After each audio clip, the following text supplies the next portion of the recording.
Seigneur, ta parole est grande, elle demeure à jamais. Ta parole est infaillible, rien ne peut la supprimer.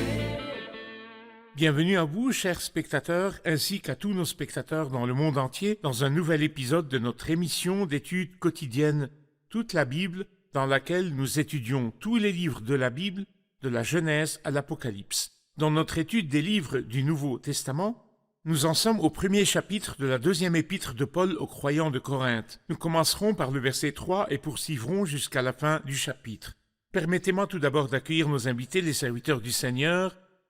Le frère Isaac Elia, bienvenue. Beaucoup. Le frère Moïn Bachir, Merci bienvenue. beaucoup. Bienvenue aussi à notre public, honoré de vous avoir. Chaque lundi, nous lisons les messages de nos téléspectateurs et certains de ces messages nous sont parvenus sur notre page Facebook, Toute la Bible. Ces messages sont en fait envoyés au Seigneur Jésus-Christ d'après notre question « Que représente le Christ pour vous ?» Nivin Nashad dit « Tel est mon bien-aimé, tel est mon ami ». Nadaratas dit « Mon Seigneur, mon Sauveur est le compagnon de mon exil et mon bien-aimé ». Youssef Fauzi dit « Il est la vie ».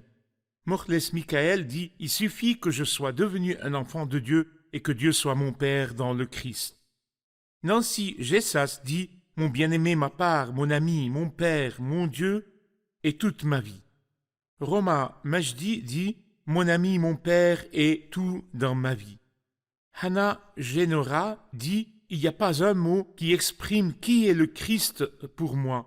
Et si je dois m'exprimer, je dirais que le Seigneur Jésus-Christ est tout pour moi. » Elham Zapoul dit « Mon bon berger est le chef que je suis et que des millions de personnes suivent avec un amour parfait, sans épée et sans violence. » Il y a beaucoup d'autres messages, mais nous en reporterons certains, par manque de temps, à lundi prochain, si Dieu le veut. Revenons au premier chapitre de la deuxième épître aux Corinthiens et commençons aujourd'hui par le verset 3. Frère Isaac, je vais lire à partir du verset 3, puis revenir vers vous avec une question sur la position de Dieu sur la souffrance. Où est Dieu quand je souffre? Le verset 3 dit « Béni soit Dieu, le Père de notre Seigneur Jésus-Christ, le Père plein de compassion et le Dieu de tout réconfort. Il nous réconforte dans toutes nos détresses, afin que nous puissions réconforter ceux qui se trouvent dans la détresse grâce à l'encouragement que nous recevons nous-mêmes de la part de Dieu. » En effet, de même que les souffrances de Christ abondent pour nous, de même aussi c'est par Christ que notre réconfort abonde. Si nous sommes dans la détresse, c'est pour votre réconfort et pour votre salut. Si nous sommes encouragés, c'est pour votre encouragement, pour vous permettre de supporter les mêmes souffrances que celles que nous endurons. Et notre espérance à votre sujet est ferme, parce que nous savons que si vous avez part aux souffrances, vous avez part aussi au réconfort. En ce qui concerne la détresse que nous avons connue en Asie, nous ne voulons en effet pas vous laisser ignorer, frères et sœurs, que nous avons été accablés à l'extrême au-delà de nos forces, au point que nous désespérions même de rester en vie. Nous avions intérieurement accepté notre arrêt de mort, afin de ne pas placer notre confiance en nous-mêmes, mais en Dieu qui ressuscite les morts. C'est lui qui nous a délivrés d'une telle mort et qui nous en délivre encore. Oui, nous avons en lui cette espérance qui nous en délivrera encore et vous y contribuerez vous-même par la prière. Ainsi, la grâce obtenue pour nous par beaucoup de personnes sera pour beaucoup une occasion de remercier Dieu à notre sujet. Je reviens à vous avec la question « Où est Dieu quand je souffre ?» Question importante. En fait, Dieu aime l'homme. Et le croyant en particulier est très cher au cœur de Dieu parce que Dieu est notre Père.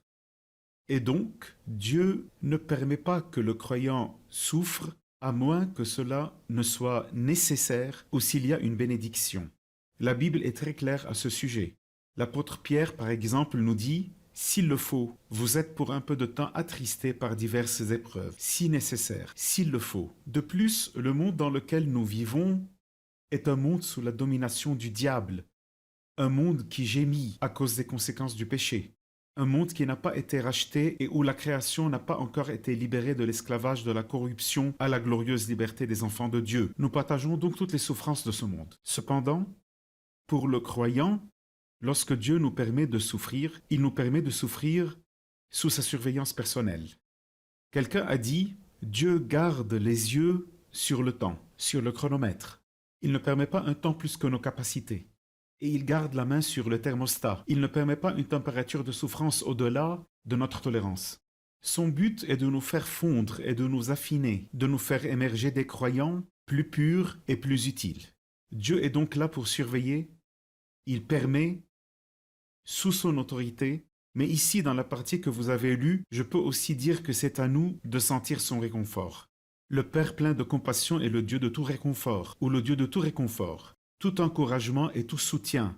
Et peut-être que dans la partie où vous avez lu, il fait toujours une double chose ou un duo, la souffrance et le réconfort. Il dit de même que les souffrances abondent, de même aussi le réconfort. Autant de souffrance, autant de réconfort. Autant de détresse, autant d'encouragement et de soumission que Dieu nous donne et qui nous distingue par la grâce du reste des gens qui souffrent de difficultés comme celui-ci ou d'autres. Frère Moïse, j'aimerais avoir votre commentaire sur le verset 9 qui dit « Nous avions intérieurement accepté notre arrêt de mort afin de ne pas placer notre confiance en nous-mêmes, mais en Dieu qui ressuscite les morts. » L'apôtre Paul sentait à cause des harcèlements et des tentations qui l'entouraient, il était condamné à mort et il a subi de nombreuses morts comme il le dit ailleurs. Mais même s'il voyait qu'il risquait sa propre vie, il avait d'autre part confiance en son Dieu. L'une des belles lignes de l'épître, dont Paul parle tant, l'épître qui fait l'objet de notre étude, est qu'il y a un côté lumineux pour toutes circonstances que nous traversons. Il dit même si nous sommes exposés en tant que serviteurs aux croyants à quelque chose qui nous conduit à la mort, et c'est la chose ultime que Satan peut faire à l'homme, la mort du corps. Mais il dit d'un autre côté, je ne vais pas compter sur moi-même. Je ne vais pas chercher des moyens humains pour me sauver de cette mort. Je ne m'accrocherai pas à la vie, mais d'un autre côté, Dieu peut, mais le Seigneur peut, le prince de la vie peut lui donner la vie et peut le sauver des dangers qui l'entourent. Ici, il n'a pas peur de la mort. Il ne s'accroche pas tellement à la vie et il ne cherche pas à s'en sortir ou à échapper à la mort à laquelle il peut être exposé. Mais il s'en remet entièrement à Dieu. Nous savons que Paul dit ici que Dieu l'a déjà délivré et qu'il peut le délivrer encore. Mais l'histoire nous apprend que Paul a été martyrisé pour le Christ. Pourquoi Dieu permet-il parfois que certains de ses serviteurs subissent ce genre de mort, la mort par le meurtre et le martyre? Il a rendu Paul intrépide. C'est comme ça que devraient être tous les croyants et tous les serviteurs de Dieu.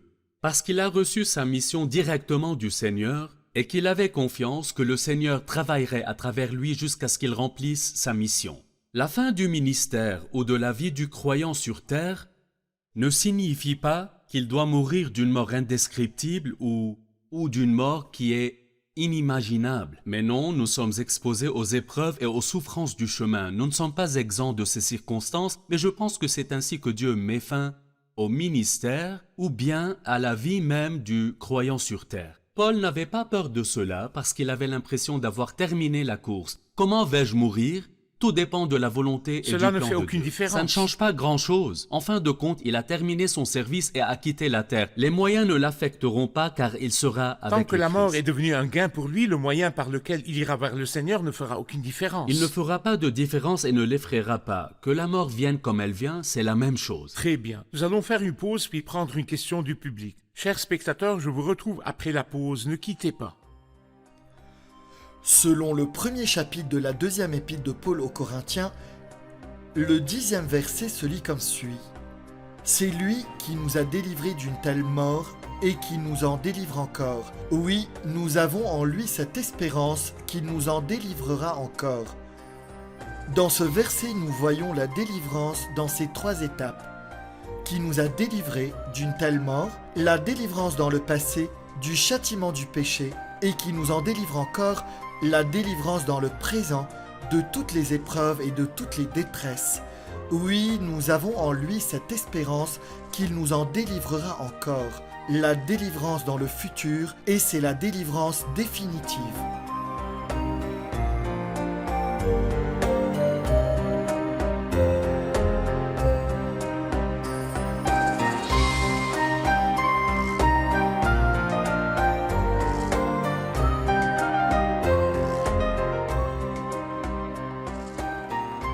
question. Dieu permet souvent aux croyants des souffrances, des détresses et des épreuves difficiles. Par exemple, de nos jours, actuellement, nous voyons des croyants en Irak et en Syrie tués et déplacés de leur maison. Dieu a-t-il un but dans tout cela? Quel est le but de Dieu dans la souffrance et ces scènes dont nous entendons parler et que nous voyons? La souffrance est l'un des plus anciens mystères et l'une des plus grandes complexités humaines, à tel point que l'un des plus grands et des plus anciens livres de la Bible, le livre de Job, traite de cela. Et dans cette référence au livre de Job, permettez-moi de dire qu'à la fin du livre, il y a les bénédictions de la souffrance qui nous encouragent à supporter cette souffrance. Nous avons déjà vu que cette souffrance est sous la surveillance de Dieu et que Dieu ne permet rien au-delà des capacités du croyant avec un timing précis de son choix. C'est programmé. Par exemple, il dit à l'ange de l'église de Smyrne, « Vous aurez 10 jours de détresse ». Il parle d'une période de souffrance très spécifique. À la fin du livre de Job, il est dit « L'Éternel bénit la dernière partie de la vie de Job beaucoup plus que la première ». Puis il nous dit qu'il eut, entre autres, 7 fils et 3 filles. Il en vient aux filles et fait 2 commentaires. Il nous donne leurs noms. Il dit « Dans tout le pays, on ne trouvait pas d'aussi belles femmes que les filles de Job ». Pourquoi? Parce que la signification de leurs 3 noms nous éclaire sur les bénédictions de la souffrance dans la vie du croyant. La première s'appelait Jemima, cela signifie colombe, donc pureté, innocence. Et c'est l'une des bénédictions de la souffrance. La souffrance purifie le croyant. Nous entrons dans le creuset de la souffrance. Le feu qui purifie l'or. La valeur éprouvée de votre foi beaucoup plus précieuse que l'or qui est périssable et que l'on soumet pourtant à l'épreuve du feu. La deuxième fille s'appelait Ketsia, et cela signifie éclat ou gloire. Dans la Bible, la souffrance est liée à la gloire. Ici, dans notre passage de 2 Corinthiens, il l'associe au réconfort, dans le présent. Mais ensuite, dans les chapitres 3 et 4, nous verrons qu'il l'associe à la gloire. La troisième fille s'appelle Keren Apuk. Cela signifie la corne d'huile, symbolisant le Saint-Esprit. Autant il y a de souffrance, autant il y a d'énergie pour l'œuvre du Saint-Esprit dans le cœur du croyant souffrant. Il y a la pureté et la purification. La gloire est l'œuvre du Saint-Esprit. Bien sûr, ce ne sont pas toutes les bénédictions de la souffrance, mais j'ai pris un exemple, et sur celui qui a le plus souffert parmi les hommes ordinaires. Bien sûr, le plus grand est le Christ. Mais Job, vous avez entendu parler de la persévérance de Job et vous avez vu la fin que le Seigneur lui a accordée. La pire chose qui puisse arriver à un croyant, c'est la mort. Tout à l'heure, nous avons entendu que la mort ne fait pas peur aux croyants. Mais c'est l'ultime chose que Satan fera. Cela disparaîtra. Mais à la fin, je veux dire aux frères et sœurs qui souffrent, surtout dans la région du Moyen-Orient, le mal a une fin, et les méchants seront jugés et châtiés. Et jamais moins qu'un châtiment divin rapide, c'est une certitude. Notre Dieu fait justice de tous ses actes, mais les gens comprennent mal la patience de Dieu. Les gens pensent que Dieu ne voit pas ou ne peut pas. Certainement pas. Dieu voit et peut. Frère Moïne, avant de vous poser une question sur ce sujet, je voudrais vous demander une prière maintenant, d'élever une prière spéciale pour les croyants qui souffrent au Moyen-Orient, en particulier en Irak, en Syrie et dans certaines régions où les chrétiens sont déplacés et tués. Priez pour leurs familles, pour tous ceux qui ont commencé à douter de Dieu et de sa bonté. Frère Moïne, merci de prier pour ces familles qui souffrent.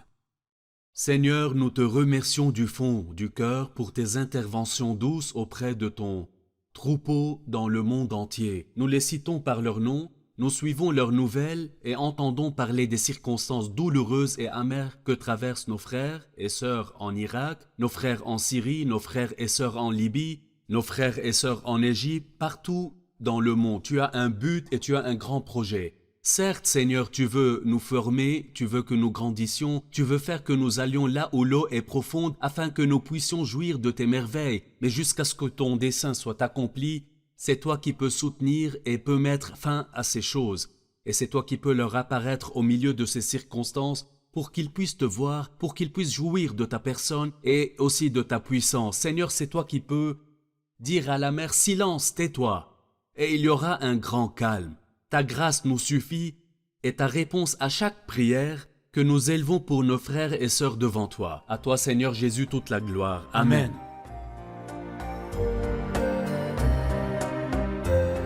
J'aime lire les psaumes. Ils m'encouragent beaucoup.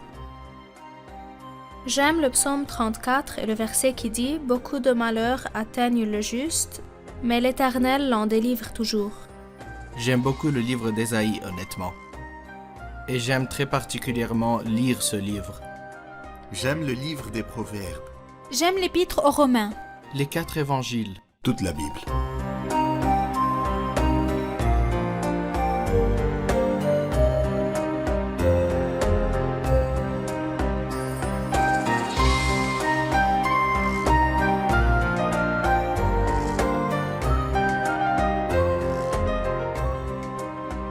Frère Moïne, je reviens vers vous avec une question sur les versets 12 à 14.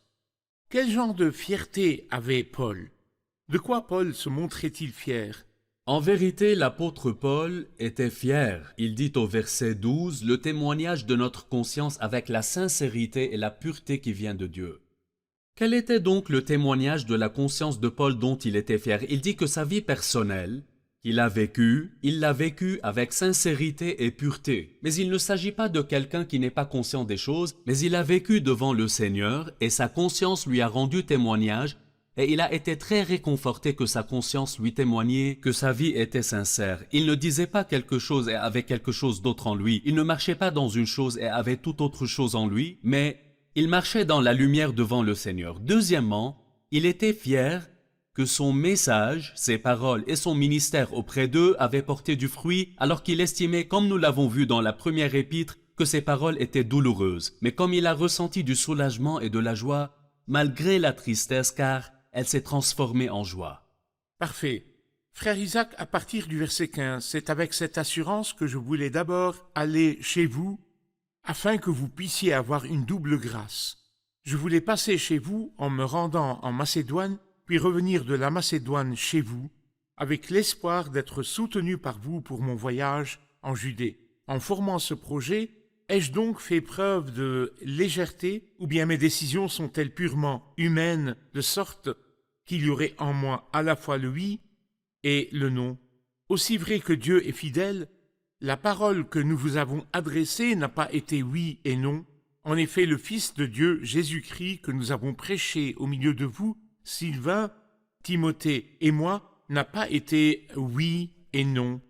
Au contraire, en lui, il n'y a que le oui. En effet, pour toutes les promesses de Dieu, c'est en lui que se trouve le oui, et c'est donc aussi par lui que nous disons Amen à Dieu pour sa gloire. J'aimerais entendre votre commentaire sur cette partie, d'autant plus qu'il dit « Ai-je donc fait preuve de légèreté quand j'ai promis de passer chez vous et que je ne l'ai pas fait ?» En fait, il voulait vraiment passer chez eux. Et faire preuve de légèreté signifie « je ne vous ai pas pris à la légère ». Parce qu'on l'a accusé d'avoir dit qu'il allait venir et qu'il n'est pas venu. Tu nous prends à la légère.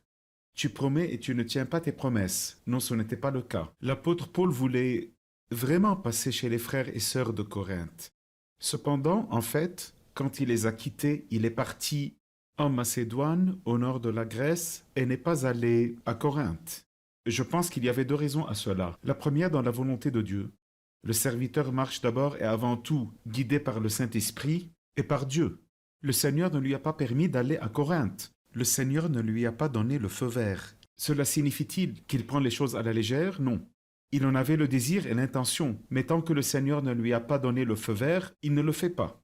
Donc, cela ne veut pas dire qu'il est infidèle. Au contraire, il est fidèle à la volonté de Dieu et à la direction du Saint-Esprit. La deuxième chose, également en rapport avec lui, est peut-être l'une des raisons pour lesquelles Dieu a permis que cela se produise. L'apôtre Paul sentait qu'il avait attristé les frères. Il ne voulait pas venir alors qu'ils étaient dans cet état, avant de s'assurer qu'ils se sont repentis, qu'ils sont revenus. Il y a du fruit. Et qu'il y a un fruit de repentance, au lieu de venir les accabler à nouveau. C'est comme si il leur avait envoyé une épître sévère, et ils en avaient besoin. S'il leur rendait visite dans cette situation, c'est comme s'il leur causait une sorte d'embarras. Psychologiquement, le serviteur ressent un lourd fardeau lorsqu'il réprimande fréquemment ses frères et sœurs. Il se dit « j'ai fait mon devoir et je veux voir ce que le Seigneur va faire ». Et le Seigneur fit et après les fruits et leur a envoyé cette épître de réconfort. Il n'a pas fait preuve de légèreté et il dit que c'est dans le Seigneur Jésus-Christ que se trouve le oui, c'est-à-dire la pleine confirmation des promesses de Dieu dans l'Ancien Testament et que les bénédictions du Nouveau Testament sont préservées en Christ et qu'en lui se trouve l'amen de toutes nos prières et de tout ce que nous avons reçu. Je suis sûr que le public a quelque chose à dire. Prenons la question du public.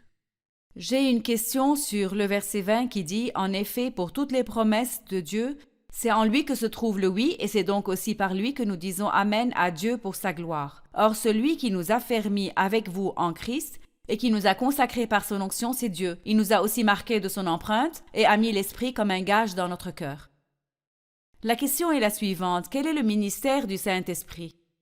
Quel est le ministère du Saint-Esprit d'après ces versets? Nous pouvons le résumer en 3 points. Premièrement, l'onction. Deuxièmement, l'empreinte. Troisièmement, le gage. Je peux voir dans l'onction ma relation avec le Christ. Le ministère du Saint-Esprit à mon égard me lie au Christ par l'onction. Je vais l'expliquer. L'empreinte me lie à Dieu et le gage me lie, il me lie à mon héritage ou à mon statut d'enfant. L'onction nous rappelle ce qui se passait dans l'Ancien Testament lorsque le grand prêtre était oint. Qu'est-ce qui arrivait à l'onction qui était mise sur sa tête? Le psalmiste l'a décrit comme l'huile versée sur la tête qui descend sur la barbe et sur le col de ses vêtements. Le Christ est le souverain grand prêtre. Le Christ a été oint. L'onction ou le Saint-Esprit, l'onction que nous avons reçue, l'onction du Saint-Esprit, me lie au Christ. Elle lie le bord du vêtement à la tête ou lie tous les membres, les croyants au Christ. Donc l'onction ici me lie au Christ qui est la tête. Et l'empreinte est ici un signe de propriété. Lorsque quelqu'un écrit un contrat ou un papier avec des conditions, pour garantir que son contenu est correct, il y appose une empreinte. Dieu me dit que le Saint-Esprit m'a scellé, déclarant que Dieu me possède ou que je lui appartiens, que je suis devenu sien. Dans ma relation avec lui, il me possède quelle que soit ma vie, mon comportement, mes erreurs, mais je lui appartiens. Comme le dit le Cantique des Cantiques, mon bien-aimé est à moi et moi je suis à lui. Troisièmement, il me dit que c'est un gage. Ma foi en Christ, dit Paul dans Éphésiens, béni soit le Dieu et Père de notre Seigneur Jésus-Christ qui nous a bénis de toute bénédiction spirituelle dans les lieux célestes. Parfois j'ai des doutes, ces bénédictions sont-elles miennes? Si je fais une erreur, va-t-il me les enlever ou me les laisser? Il me dit, pour ne pas douter et ne pas te fatiguer, prends ceci comme un gage. Lorsque 2 personnes sont engagées dans une affaire commerciale, pour me rassurer ou bien pour rassurer l'autre personne, prends mon ami un gage pour garantir qu'elle est devenue tienne. Dieu me dit, toutes ces bénédictions sont tiennes. Si tu veux un gage, prends le Saint-Esprit comme gage de ces bénédictions jusqu'à ce qu'elles arrivent et tu jouiras de toutes les bénédictions qui sont tiennes. Et ce que tu recevras en cours de route, c'est la direction du Saint-Esprit. Parfait, parfait, très bien dit. Je voudrais m'arrêter sur le mot onction. S'agit-il d'un temps passé, présent ou futur? Puis-je dire que quelqu'un est oint et que l'autre ne l'est pas? Qu'un croyant est oint et que l'autre ne l'est pas? Qu'un serviteur est oint lorsqu'il monte en chair et que l'autre n'est pas oint? Ou bien le concept d'onction est-il différent de ce que les gens ont à l'esprit? Selon la partie que nous avons lue, il nous a oint. C'est une chose faite. Une chose faite pour tous les croyants. Quelle est donc la différence entre un orateur éloquent et un serviteur à qui Dieu donne de l'influence? En ce qui concerne l'onction, nous avons été oints. Mais la différence entre les deux, c'est qu'il s'agit de quelqu'un qui est rempli du Saint-Esprit, quelqu'un qui est conduit par le Saint-Esprit, ceux qui sont conduits par l'Esprit de Dieu. Y a-t-il un croyant qui, bien que oint, n'est pas conduit par l'Esprit? Oui, un croyant charnel, le Saint-Esprit est attristé ou bien éteint. Il n'est pas conduit et guidé par l'Esprit de Dieu. L'onction est donc pour tous les enfants de Dieu. Pour tous les cela croyants. a été accompli lors de mon appartenance au Christ et Exactement, de l'habitation nous du avons Saint-Esprit. été oints dans le passé. Mais l'usage varie d'une personne à l'autre. D'un croyant ou d'un serviteur à l'autre.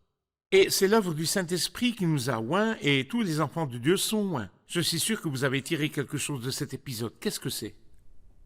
J'aime la façon dont il dit « Nous avons été accablés à l'extrême au-delà de nos forces, au point que nous désespérions même de rester en vie. Ce n'est pas parce qu'ils sont des serviteurs qu'ils n'atteignent pas des états de désespoir. » Mais il dit ensuite que Dieu est dans la scène et qu'il change tout cela. Mais le fait de reconnaître cette faiblesse nous réconforte et nous fait sentir que ce n'est pas parce qu'ils sont des serviteurs qu'ils ne ressentent pas la même chose que nous. Nous ne sommes pas laissés aux circonstances. Si Dieu permet la souffrance, c'est pour nous purifier et nous affiner. Et bien sûr, il y a la gloire, afin que le Saint-Esprit œuvre en nous pour sa gloire. Parfait, merci beaucoup, que Dieu vous bénisse. Nous poursuivrons notre étude dans le prochain épisode. Merci, serviteur Merci. du Seigneur, que le Seigneur Que vous Dieu vous récompense. Chers spectateurs, nous avons appris dans l'épisode d'aujourd'hui que si vous êtes un enfant de Dieu signifie que vous avez accepté le Christ comme sauveur et Seigneur de votre vie, vous êtes devenu un enfant de Dieu. Puisque vous êtes devenu un enfant de Dieu, le Dieu grand et tout-puissant est devenu pour vous le Père plein de compassion et le Dieu de tout réconfort. Je voudrais vous dire que vous n'êtes pas seul. Dans la détresse, dans la persécution, dans le déplacement, dans toutes les circonstances de la vie, où que vous soyez, quelle que soit la situation dans laquelle vous vous trouvez, vous n'êtes pas seul.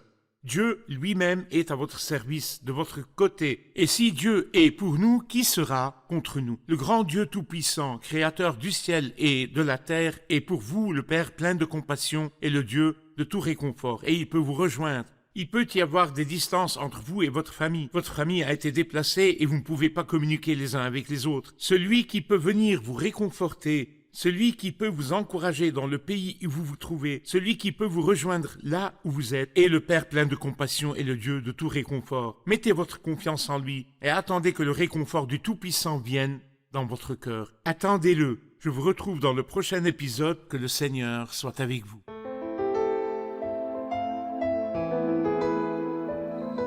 Seigneur, ta parole est grande, elle demeure à jamais. Ta parole est infaillible, rien ne peut la supprimer.